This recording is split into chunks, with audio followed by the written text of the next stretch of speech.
Hey guys, this is Tammy Klingenberg here with Realty Partners, your residential real estate expert, coming to you from Central Florida with your productivity tip of the week. Get excited! This is a good one. This one I have been wanting to do for months, and I finally got all my thoughts together, and I'm ready because anyway, you know, when you see things over and over, you want to talk about them. Before we get to that, though, I did want to say there are many of you that follow me throughout, week chronologically. You follow me chronologically. So for those of you who worked on your handwritten notes last week, I don't want you to get discouraged. I want you to be excited because that really is a process that will take you about 6 weeks to see solid traction. So just keep going with it. Week 2, week 3, just keep going. If something has sold in their community, you can talk about that. If you actually listed a property, you can talk about that. There's a lot of things, but I had some questions and I just wanted to clarify for you that yes, this is a 6-week cycle. Yes, you do need to acknowledge that you are a real estate professional. And yes, there is a disclaimer that you need to say. It's a state-by-state disclaimer saying that you're not trying to actively pursue somebody who has an active listing. There's some verbiage for you. I've definitely had some questions on that. So please get with your broker and make sure you have the proper marketing legal verbiage for your state. Okay, so that's that. I wanted to just kind of clarify a couple of things, and thank you for tuning in last week. If you didn't, go back and listen and see what the heck I'm talking about. And this week, as you could see from the title is Zoom Zoom and a Boom Boom. That's a little tongue-in-cheek. That's a little fun for those of you who are in my age group. You kind of know what I'm talking about. That's a song, I think. Yeah, that's a song. And but what I'm seeing a lot is a lot of zoom zooms and bombs. So we don't want to be a bomb. We want to be a boom. So we are going to talk today about an elevator speech. Woo! Or you can call it a Zoom introduction. Either way, it's your quick introduction to who you are, what you do, and why you're special to a stranger. Let's go with a stranger because that's really who you would use this with. So if you don't have pen and paper in front of you to take notes, please get some because at the end, I'm going to give you a little project to make your own elevator speech. And again, you can go online. You're going to see a lot of different ways of doing elevator speeches. In my humble opinion, this is an awesome one. Because this is the one I use and it's it flows and it's fluid for me and I'm not overthinking it. So I just spit on myself if you're wondering what I'm doing. Excuse me. So, okay, hopefully you had time to get your pen and paper. And first off the bat, if you are introducing yourself on a Zoom, if you introduce yourself in an elevator, in the grocery store line, at a garage sale, wherever you're introducing yourself, please keep it to about 30 seconds. I know, you're going to go online, you're going to say, Tammy, it says 60 seconds. It says a minute and a half. Okay, well, that's absolutely no. But here's the deal. 60 seconds sometimes gets a little wordy if you get uncomfortable. Sometimes 60 seconds goes really fast. 60 seconds gives you a little bit of buffer. I think once you start getting to that minute marker, people are like, oh my God, can we keep moving? People are getting a little bit of Zoom overload. So don't be the bomb, be the boom, and just tell them a little bit about you because you're really giving them an amuse-bouche, which is a pre-appetizer. It's a tiny little bite. If you tell them too much about you, they'll eliminate you and they'll never want to get to know you. So let's just give them a little taste. Okay, let's jump in. I'm very, very chatty today, so this is going to be a good one. Okay, so in my opinion, there are 5 steps to an awesome elevator speech. And I'm going to first give you the 5 steps, and then I'm going to go back and kind of weave into them, how I write mine.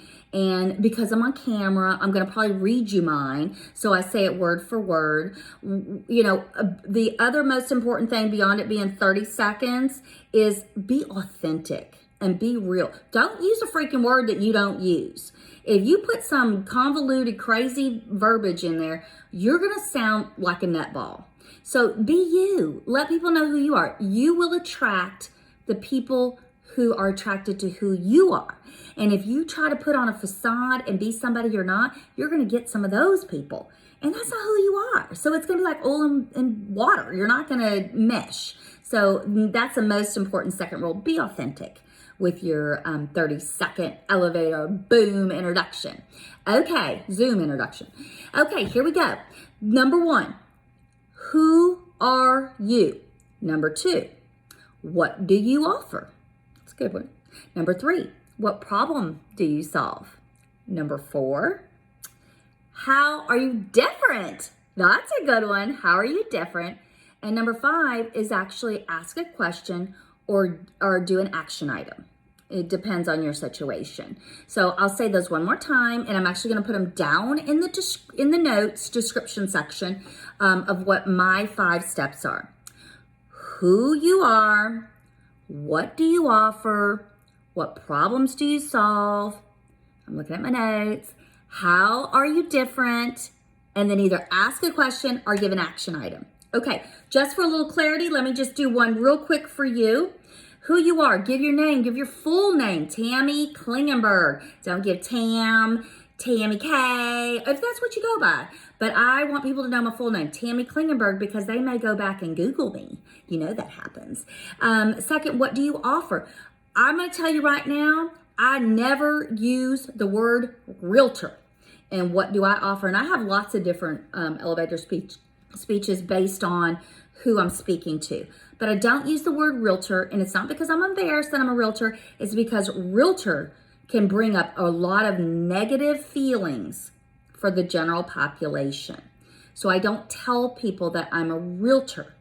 I don't want them to start going into all the stupid bullshit that somebody did to them. Excuse my language. You guys know this is not a G-rated video. But that's what happens. Oh, you're a realtor. I've already been judged. No matter what I say after that, it won't freaking matter. So please, that's my little extra in the middle tip, is not use the word realtor. Say what you do. What do you offer? What problems do you solve? Me, you're going to hear when I do mine, is the problems that I solve is I get to know what the real estate wants and needs are. And the reason I use those words specifically is because I have heard all the shit that people do wrong. And most of the time, it's that realtors don't know what my wants and needs are, because they don't listen. And that doesn't mean that's the truth. That just means that's the perception from the general population that is negative. Oh, realtors do whatever they want. They don't really even care what my budget is. They don't care this, they don't care that. They don't listen. So I'm going to work for why I'm different is I listen. And that's important for me to know that. If it's something that you're hearing regularly in your market and you do it, oh, they never follow up with me after closing. They never whatever you're hearing, that may be what makes you different. You know, it's important to me that we have a relationship, lifelong. What I say to my people, maybe not my elevator speech, but I say, you're stuck with me for life. And, some are like, oh, yeah, there we go. But some are really excited about that because I have heard that over and over. But for me, for that elevator speech, I listen to the real estate wants and needs. Right there, I said I was in real estate. I never said the word realtor. So I'm going to read it here in a minute. So that is it. And then the last thing I do is I want to ask a question or give an action item.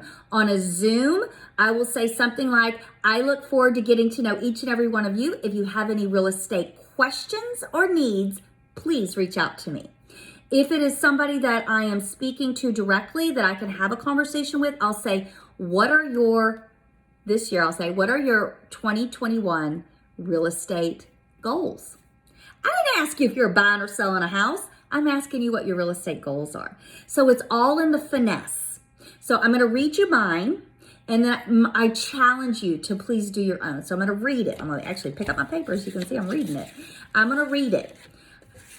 Hi, my name is Tammy Klingenberg. I help customers seamlessly relocate in and out of Florida by getting to know their real estate wants and needs. So that I'm able to deliver even during this time of virtual house hunting. I made it relevant. And then I say, what are your 2021 real estate goals? And then I shut my mouth and let them say, oh, I don't have any. Oh, okay, awesome. Well, what do? And let them speak. And then all of a sudden you need it to be their platform. Let them tell you all about them. Get it out there. Get it going. I have gone over my time, but I'm so passionate about this because I want you to be a zoom, zoom, boom and not a zoom, zoom, bomb, because I promise you, if you get too long-winded like I'm doing now, people will tune you out. So don't tune me out. Listen, look in the notes. I'll give you my 5 subjects, and would love, I mean love, for you to message me privately with your elevator speech and say, I'd like you to critique it, or just wanted you to see it. Say one of those, because I won't critique it unless you tell me you want me to. But I definitely want to see them because I think it's so awesome, and what a great way to be get that initial introduction to somebody, 30 seconds or less. So have a great, great day. Enjoy this project, and I'm looking forward to seeing some of you guys in person and on Zoom shortly. Talk to you later. Bye-bye.